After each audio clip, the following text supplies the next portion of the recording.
welcome to another episode of Quarantine Cuisine. I am Prudence Caskey with Santa Rosa County 4-H, and today I am going to make some salsa. So there are a couple of little tips and tricks, and I will not be water bath canning the salsa because it won't last that long in my house. So I've gone through the trouble of water bath canning salsa in the past, and no matter how many jars I make, it gets eaten.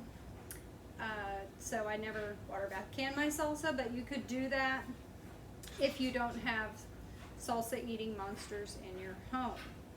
The first thing I'm going to show you how to do is how we prepare the tomatoes. So I've got a nice tomato that I got from my garden, which is really awesome. And so I'm going to show you how I do that. Now what I do is I just cut the top. Now this particular tomato has a little bit extra on there, so I just cut the whole top rather than coring it out. And then on the back of the tomato, I just score a little X on it. And then I'm gonna go over here and I'll show you how I go about peeling the tomatoes. So the first thing I'm gonna do, we're gonna take this tomato we just scored and drop it in the hot water, and we're gonna do that for around 15 seconds. But while we're getting that one hot, I've got some that I've already gotten hot and out of the water, and they're now cool enough for me to pick up. And you can see as I pick it up, the skin just comes right off. So you don't hardly have to do anything with it. I'm gonna grab my chicken bucket because I'm gonna throw all this in to the compost pile for the chickens to eat. And so these will just peel with little to no effort. Okay, now it's been time enough. I'm gonna pull that one out and I'm gonna peel him last because he's gonna be hot. Ooh, very hot. You have your tomatoes peeled. You want to just break them up. Now you could pull them out of here and get them onto a chopping block, but if you do that, you're going to lose a lot of this awesome juice. So I just break this up with my hands because this is the pot we're going to make our salsa in here. And again, if you're doing this at home, if you've got youngsters, this would be a lot of fun for them to get in here and mush this around. Okay, so what we have here are our onions and peppers, and like my tomatoes, I grew a variety of peppers as well. So I'm gonna cut the onions up and add them to our tomatoes. Okay, so what I do when I cut an onion is I keep it, I don't peel it first.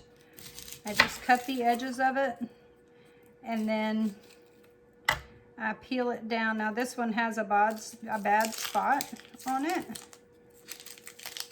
And so I will just cut that out. Okay, so now that I've got my onion, what I'm gonna do is I'm just slice it down the middle. And then depending on how big you want it, this will help with the onion not rolling away from you. And then you just dice. I like a chunkier salsa. And so that's about how big I make mine. And so we've got 3, these are sweet onions that I'm gonna add to this salsa. I was able to get onions at a farmer's market, but everything else, the tomatoes and the peppers, I got from my own bountiful harvest. So this is a special treat for us to have fresh salsa. And you could go to the store and buy the onions, tomatoes, and peppers. Or if you have discovered how to grow them yourself, you can do that. And I'm just gonna scoop my peppers off of here. So the next thing we have are peppers. And so we have a red pepper. These are actually all the same pepper at varying ripeness.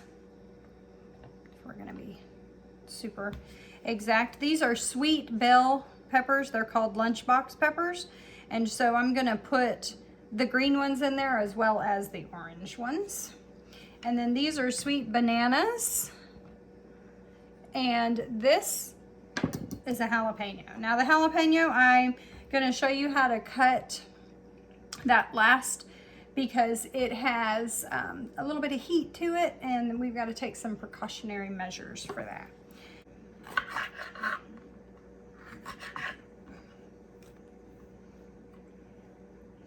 And with these, I'm just gonna, because this is a little tiny, I'm just gonna dice these up. And I'm not worried if the seeds get in there. And so I'm not gonna stress about trying to de-seed these peppers because these are all sweet, mild peppers. And it will not matter if there's seeds in there. That will be a different story when we start cutting that jalapeno open. Okay, so we've come to the jalapeno. So jalapenos can be hot, and it's immediately when you cut a jalapeno, your eye is gonna itch. It's just Murphy's Law. So what I do is I have gloves that I'm gonna slip on just to protect my hands from the jalapeno. I used to grow habanero peppers, and that is a chemical burn when you get that on you. And so you don't want to mess around with that. Now, if you don't have gloves, you can put your hands in sandwich bags and kind of maneuver around like that. Now, I'm going to do this one a little different than I did the other peppers. So you'll notice I'm going to slice it long ways. And when we open it up, I'm going to get rid of all of that, because I don't like my salsa too spicy, but I had one jalapeno that was ripe. So you can use a knife to get rid of it, just like this. Come at it from both sides and it'll pop right out of there. Or you can use a grapefruit spoon. Now a grapefruit spoon has serrations on one side, and you just get up underneath that and dig all of that out. Now that is how that's what I use when I do a lot of jalapeno peppers. So if I'm going to be working with jalapenos for a recipe, I will always use a grapefruit spoon. And then we're gonna just dice this jalapeno up. Now I don't want the jalapeno in huge chunks, even though I made the rest of my peppers chunky. I want this to be nice and small so that if I get jalapeno on my chip, it's not a big piece of it. Now I'm gonna just get that into littler pieces.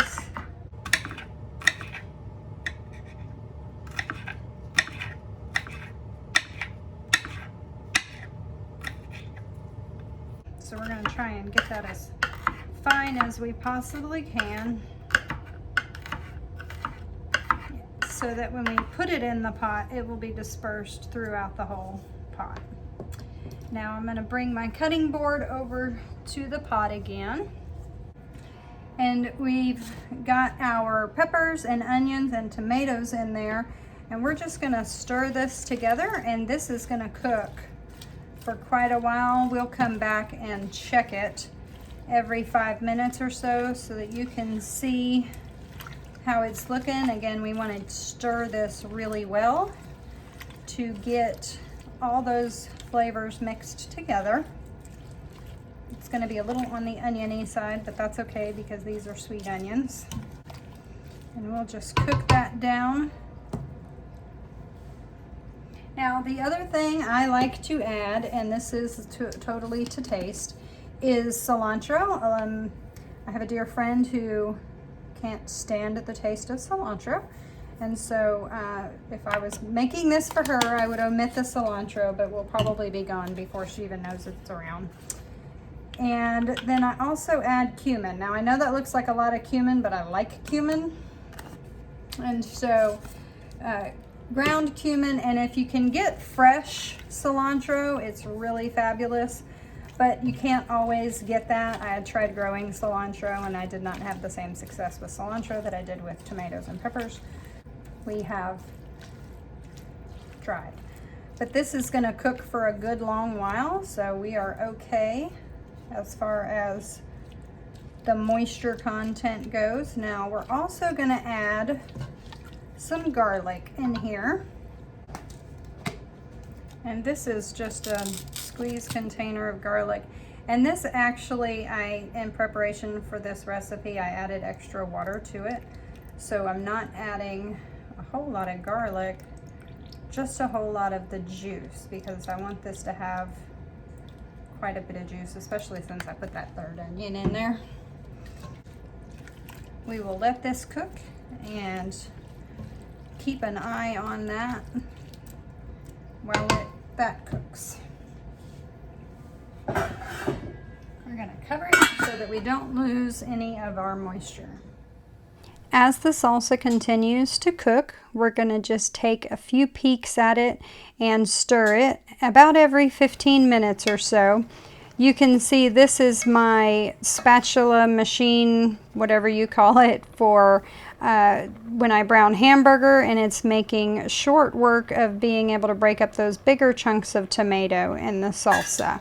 So we'll just keep an eye on it and look at it, and as the salsa continues to cook, you'll see as it gets thicker and thicker, and soon those onions will become translucent. And that is when we know it's time to start the canning process. Okay, now that our salsa has reached a nice consistency, we're going to work on getting it into these jars. And this is just a canning funnel that I have.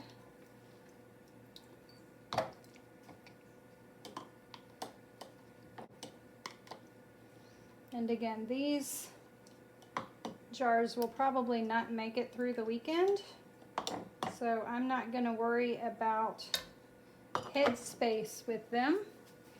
I'm just going to jar them up, because when my kiddos get a hold of this, it will be gone pretty quick.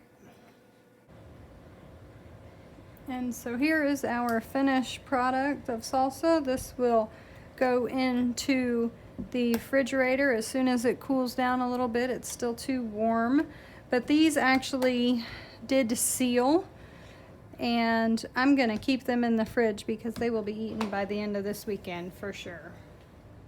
Okay, so it's the end of the day. We've gotten 2 pints of salsa together, and then this is just a little taster that we're going to start with.